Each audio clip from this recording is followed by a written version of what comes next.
Hi guys, so this here, as you can see, this is my S-Max, and I have said many times before, the reason why I bought this car was that there wasn't anything out there that offered the same blend of 7-seat practicality, performance, as well as dynamic abilities, handling, ride and handling.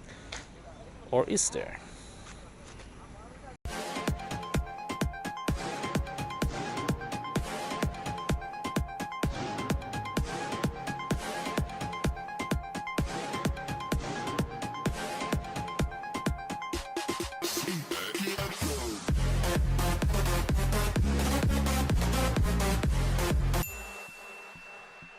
So when I reviewed the Tiguan AllSpace a few months ago, one of my observations was that it fulfills all the criteria that led me to buy the S-Max in the first place, which was a 7-seater that also had good performance and driving dynamics. Now, before you judge, it's not about having a 7-seater to drive like a sports car. It's not like that at all. The idea is that when you want good driving dynamics on your family vehicle, is so that in the event of an emergency, you have to perform an emergency evasive maneuver, you can do so feeling fully assured that you won't lose control of your car while your kids are seated at the back. Okay, and in situations where you are traveling outstation, going on the hilly stretch at the Menorah Tunnel, you don't want an MPV with an underpowered engine that struggles to pull its weight up, when fully loaded. So that is the idea, and I found that the Tiguan AllSpace fulfilled that brief. But that was the 2-liter model with 220 horsepower as well as all-wheel drive. What I'm driving today here, this is what they call the Highline variant, and this comes with the 1.4-liter engine with 150 horsepower, 220 Newton meters of torque, and it's front-wheel drive. That deficit in performance, okay, comes also with savings of 40,000 ringgit. So the question now is, how does this feel in comparison? Now, performance-wise, this, despite not being the range-topping variant, it's adequate. There is enough grunt. Of course, you have to deal with the inevitable lag in terms of the turbocharger as well as the transmission taking its time to downshift to the right gear. But it's adequate, and once the turbo kicks in, you are served with reasonably brisk amounts of acceleration. And in all honesty, I think this Volkswagen's calibration of its DCT is much smarter than Ford's calibration of the 680 in my S-Max. And of course, the one thing about the Volkswagen TSI engine is that you can look forward to fantastic fuel economy. Okay, right now my trip computer here is reading 10.6 liters per 100 kilometer, and I have not subjected this car to any form of gentle driving. But then again, I've said before many times, when it comes to real-world fuel consumption, Volkswagen Group engines, Mazda engines, BMW engines, Mercedes engines, these are usually very fuel efficient relative to the performance on offer. Okay, so what about the rest of the driving experience? The overall driving dynamics of this car feels well sorted. Handling is assured. Ride comfort is good. So basically, like most VW Group products, this car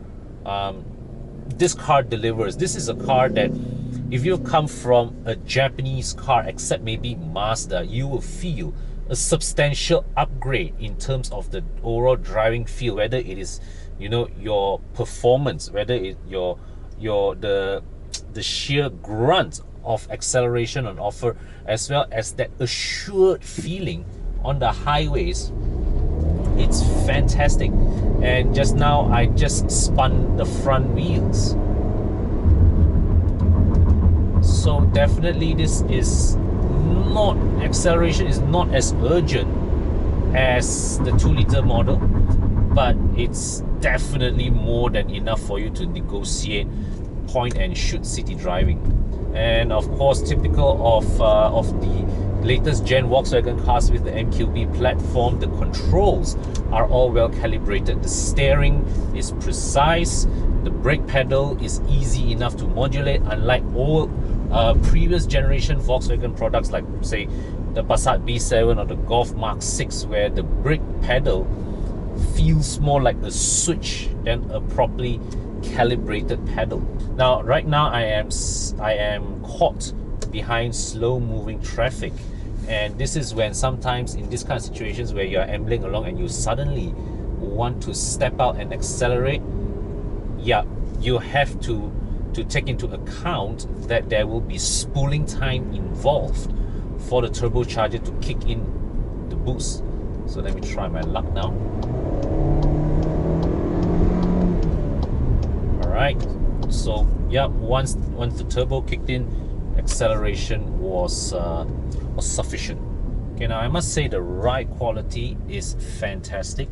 It does feel firm, yes, but it hits that sweet spot, right, where that firmness feels assuring rather than uncomfortable.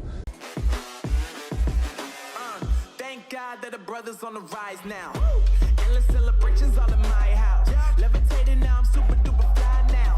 London boy, but DC where I reside now. Put the time in while you always yelling time out. And for quit it, cause I know I'm coming with it. You were sitting, you were wishing I was handling my business. Now I got the ball like Harry Potter playing Quidditch. And my business is humongous, you would think that happens in there. Damn man, I'm all that, yeah, I'm all that. Looking for that whip, yeah, that what you call that. I'ma blow up in the summer, have him yelling fall back. And I've always been ahead like an effing ball cap. Man, I came in the game like, whoa. Got a couple chains on me cause I like gold. They told me I'm the best and I told them I know. Cause when I'm in your town, every ticket I sold. Yeah, they saying I'm the man. Facts, bro. Lot of haters, tell me where they at though. I'm the new pop, all I do is rap though. Okay, so here, this is the Tiguan AllSpace Highline from the outside, and immediately compare this to the R-Line that I checked out earlier. This looks much more sedate, and in fact, cosmetically, it looks almost identical to the regular 5-seater Tiguan that was already on sale from before this. Okay, now pricing wise, this Tiguan AllSpace Highline is 165,000 ringgit. So it is 40,000 ringgit cheaper than the R-Line 2.0, but more importantly, it's about 2,000 or 3,000 ringgit more than the 5-seater variant of the same powertrain. So in terms of value proposition, it is difficult. If let's say if you're looking at the regular Tiguan, it is not difficult to decide to make a leap to this instead. And personally, I have a suspicion that Volkswagen may just choose to phase out the existing standard wheelbase Tiguan and sell this and focus their efforts on this instead. So aside from the cosmetic differences where you get a more sedate exterior design, your wheels are downsized from 19s to 18s, and actually speaking of which, this car actually, the design actually makes these 18s look rather small in my opinion. But still, it's there has to be some spec differentiation between this and the 2.0 so that is to be expected. And of course, the flip side is that 19s to 18s, more affordable tires. So the side mirror here, this is not painted body color. This is painted in, I'm not sure they call it gray or silver, but it's painted in a contrast color versus the body. Okay, so you've got chromed window surrounds, this roof rail, okay, feels solid as I knock onto it. And I come to the back. Still a very simple design. Okay, this is still the front and rear fascia is familiar. Okay, it's exactly the same as per the regular Tiguan. You have this scuff plate here as well. This is nice and useful when you want to load items. So in terms of functional equipment, this Tiguan AllSpace here, the 1.4 Highline here actually already offers much of what you need. Okay, so basically the 40,000 ringgit jump from this to the 2.0 is really to buy you the added performance, it's to buy you the body kit, it's to buy you all-wheel drive, because with this one you already get LED headlights, you get keyless entry. Okay, the center touchscreen I understand is smaller, but most of what you need in a modern day car is here. Okay, so you've got powered tailgate, you've got a reverse camera. Okay, so now currently the seats are up, so you release this to drop the seats in a one-touch action. Okay, and when you come down to 5-seater mode, floor is reasonably flat. Now what I particularly like here is how there is this slot here for you to stow away the detachable tonneau cover, and this is molded in such a way that you can just drop this down to hold this up, all right, whilst you remove the tonneau cover or access the hidden compartment under here. All right, it's a simple but it's effective. And here you've got compartments here. Okay, compartments here. You've got hooks here for you to hook you know, security nets if you want. So this is to release, I believe, the seats, the front seats. So it's a mechanical release, but it allows you to have one touch drop of the middle row seats. So let me just check out.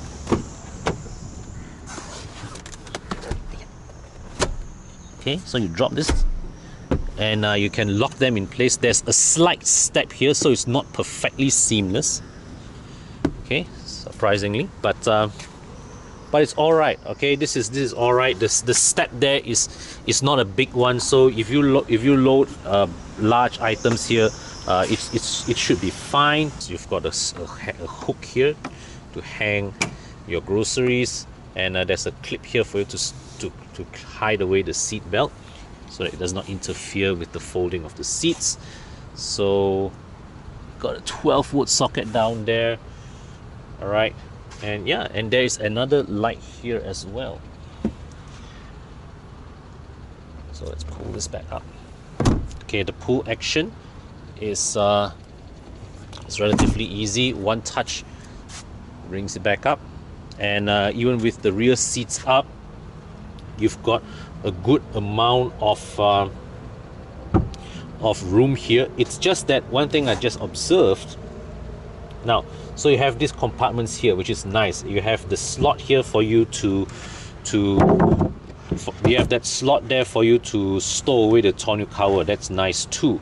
But thing is that when you put this down, when you want to use this as a regular compartment, there's nothing here to prevent things from dropping inside. So if you are carrying small items, it's really a good idea to just put them inside here or here to start with, so that they don't roll off this top here. This top part here is really for you to put items that can't fit here to start with. Okay, to get inside here,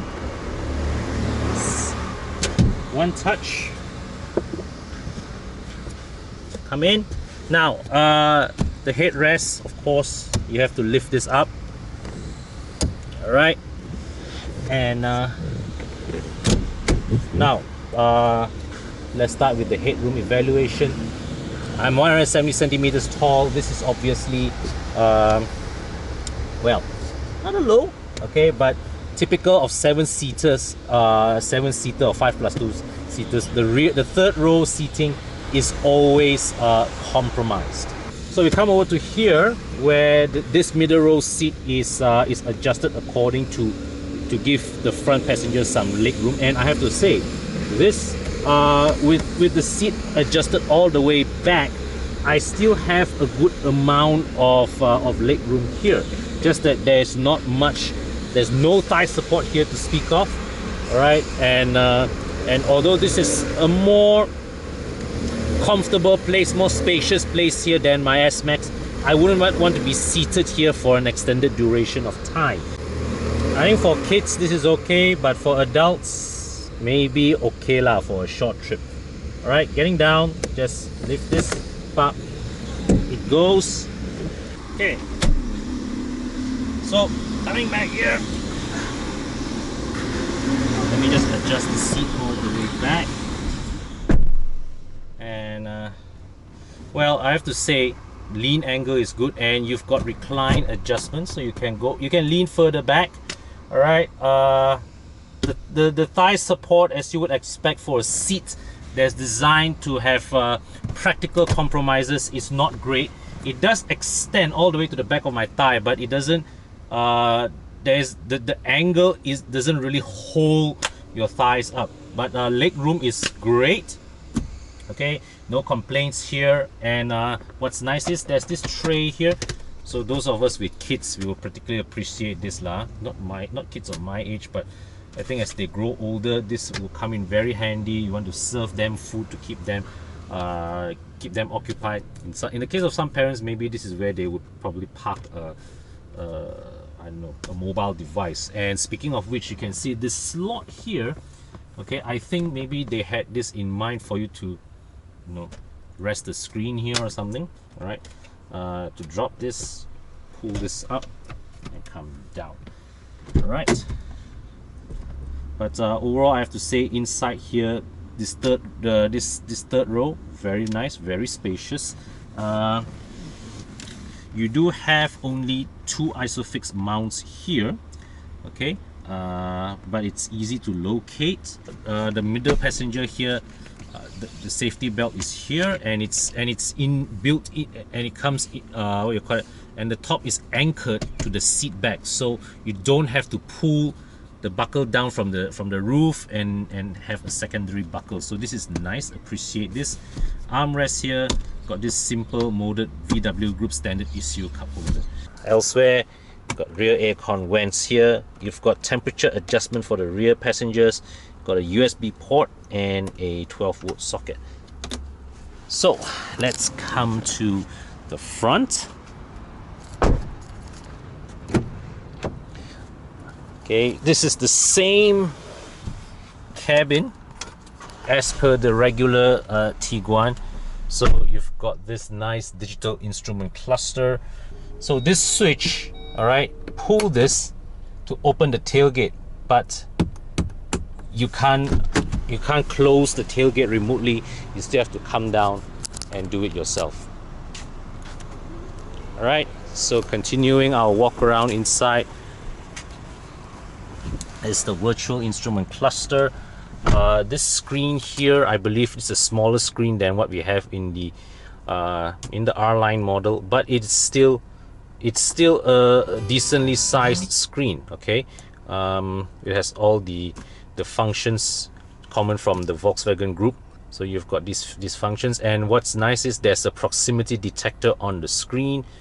So as you move your hand closer, the screen recognizes you are coming, and it gently adjusts its layout, okay, for you to choose whatever that you want to see here. Okay, all this, the rest of it, this is very, very familiar Volkswagen Group elements. Nothing really new to show you guys here. All we can say is that materials, fabulous materials. Let me just show you. Got this is good, this is useful. This storage space is carpeted. Okay, so when you put things here, it doesn't roll about.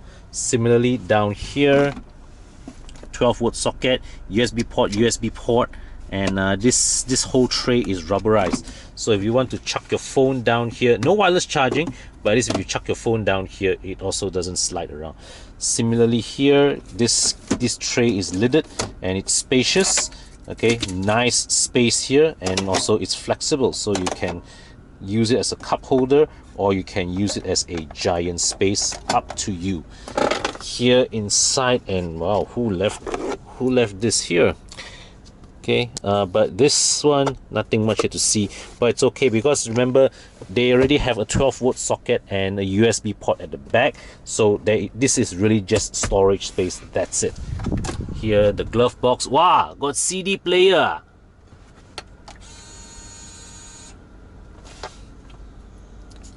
And SD card there, so you can pipe in cool air from the air conditioning system into the glove box if you want to store keep items cool inside. Here, interestingly enough, the glove box is not lined. It's plastic. It's all hard plastic inside here. Okay, so I can feel here there's cold air coming from below, from inside here. Okay, right. Okay.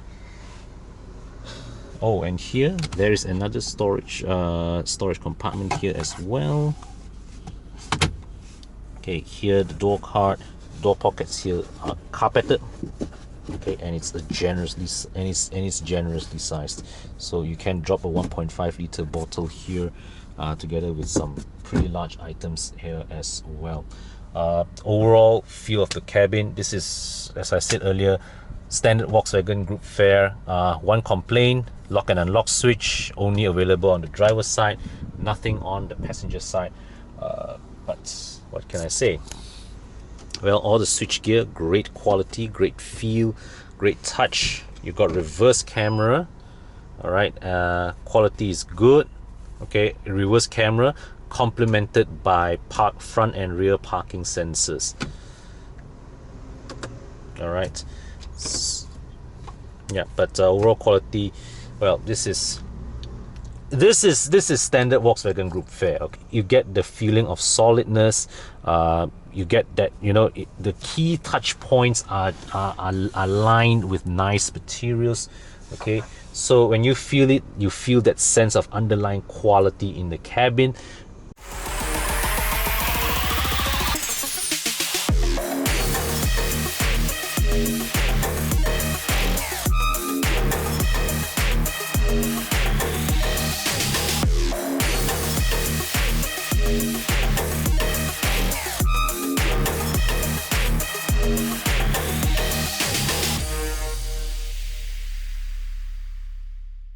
So it's interesting to remember that the Tiguan AllSpace actually began life as a Chinese market special, right? It is a long wheelbase Tiguan, if you like, developed for the needs of a market that likes to long wheelbase the shit out of everything. But the difference between other cars is that this concept made it outside, beyond the shores of the People's Republic. And what it is here, it is competing in a market space that is surprisingly underexploited.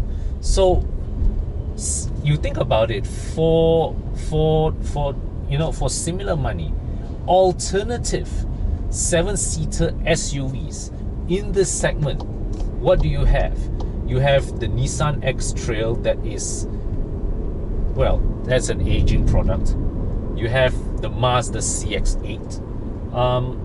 I would personally consider the Hyundai Santa Fe and the Kia Sorento. Yes, they are alternatives from a price point perspective, but from a vehicle size and segmenting perspective, the Santa Fe and Sorento to me is one size up from this. And if you are in need of a 7-seater but you still appreciate having good driving dynamics, right, a good driving experience, then the Tiguan AllSpace certainly is worth considering. But the question of whether you should you save that 40,000 and settle for the 1.4 or splurge on the 2-liter model, Well, my answer is, if you need to save that 40,000, then really your answer, then you should be what you should be considering is a 1 or 2 year old example of the 2.0 TSI instead. Because you see, right, the thing is, this 1.4 TSI is a good car in isolation. By any measure, this is a good product with a lot of plus points, a lot of things to like. But the thing is, why would you not want to make that jump to the 2-liter model that offers you more equipment, more performance, and does not sacrifice much, in terms of comfort and usability? Now, this is in contrast with my verdict on the BMW 3 Series, whereby I personally feel that the 320i represents a more compelling purchase decision than the 330i, because the 320i has still decent performance. The 320i is a more comfortable car than the 330i, much more comfortable car than the 330i, and yet offers enough of usable equipment versus the 330i. Here, on the other hand, with the Tiguan AllSpace, the 2.0 TSI does not suffer from any compromises.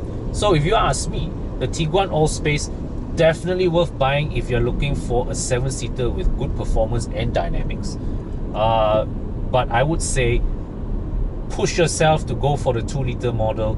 If you're on a tight budget, look for a used 1 or 2 year old 2-liter model that is of the same price as the 1.4 TSI here.